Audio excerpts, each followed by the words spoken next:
साल की आखिरी एकादशी मोक्षदा एकादशी का व्रत 22 दिसंबर को रखा जाएगा। मार्गशीर्ष माह के शुक्ल पक्ष की मोक्षदा एकादशी तिथि 22 दिसंबर की सुबह 8:16 से शुरू होगी और इस तिथि का समापन अगले दिन 23 दिसंबर की सुबह 7:11 पर होगा। इसी के चलते 22 दिसंबर के दिन ही मोक्षदा एकादशी मनाई जाएगी। 23 दिसंबर दोपहर 1:22 से 3:25 के बीच एकादशी के व्रत का पारण किया जा सकता है। मोक्षदा एकादशी के दिन कौन सी चीज़ें लाना घर में शुभ होता है? मोक्षदा एकादशी के दिन कामधेनु गाय का घर लाना माना शुभ माना जाता है। कहते हैं इस गाय की मूर्ति की पूजा करने पर घर में सुख समृद्धि आती है। सफ़ेद हाथी की प्रतिमा भी घर लाई जा सकती है। सफ़ेद हाथी भगवान विष्णु का प्रिय होता है। तुलसी का पौधा घर लाना भी शुभ माना जाता है।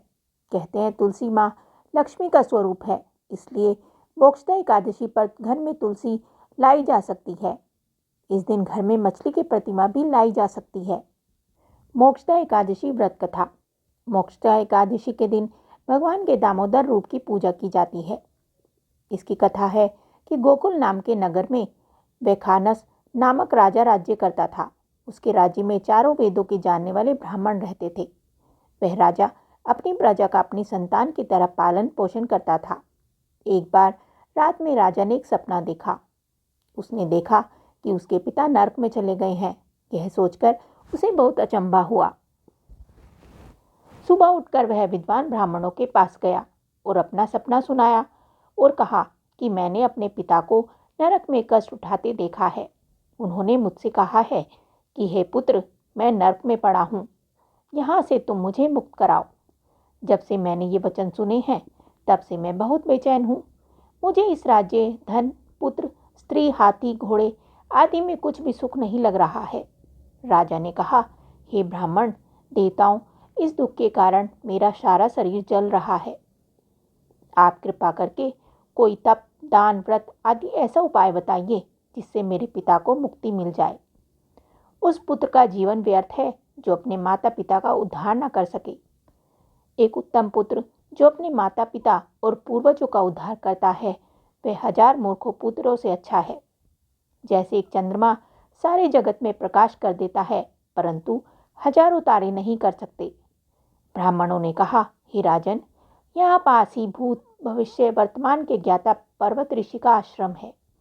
आपकी तब समस्या का हल वे जरूर करेंगे।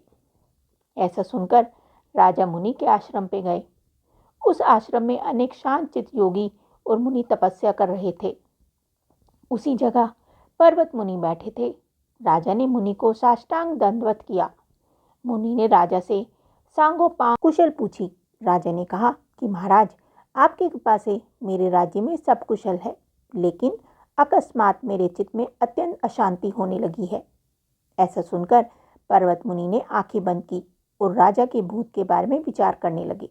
फिर बोले, हे राजन, मैंने योग के बल से तुम्हारे पिता के कुकर्मों को जान लिया है। उन्होंने पूर्व जन्म में कामतुर होकर एक पत्नी को रति दी, किंतु सौत के कहने पर दूसरे पत्नी को ऋतुदान मांगने पर भी नहीं दिया।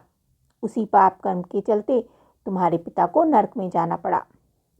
तब राजा ने कहा, इसका कोई उपाय बताइए। मुनि बोले, हे राजन, आप मार्गशीर्ष एकादशी का व्रत करें और उस उपवास के पुण्य को अपने पिता को संकल्प कर दें। इसके प्रभाव से आपके पिता की अवश्य नरक से मुक्ति होगी। मुनि के ये वचन सुनकर राजा महल में आ गए और मुनि के कहने अनुसार कुटुंब सहित मोक्षदा एकादशी का व्रत किया। इसके उपवास का पुण्य उसने अपने पिता को अर्पण कर दिया। इसके प्रभाव से राजा के पिता को मुक्ति मिल गई और स्वर्ग में जाते हुए वे अपने पुत्र से कहने लगे, हे पुत्र, तेरा कल्याण हो। यह कहकर स्वर्ग चले गए। इसलिए इस एकादशी को मोक्षदा एकादशी कहते हैं। जो लोग मोक्षदा एकादशी का व्रत करते हैं उनके समस्त पाप नष्ट हो जाते हैं। इस व्रत से बढ़कर मोक्ष देने वाला और कोई व्रत नहीं है। बोलो विष्णु भगवान की जय। मोक्षदा एकादशी की आप सभी को हार्दिक शुभकामनाएं। धन्यवाद।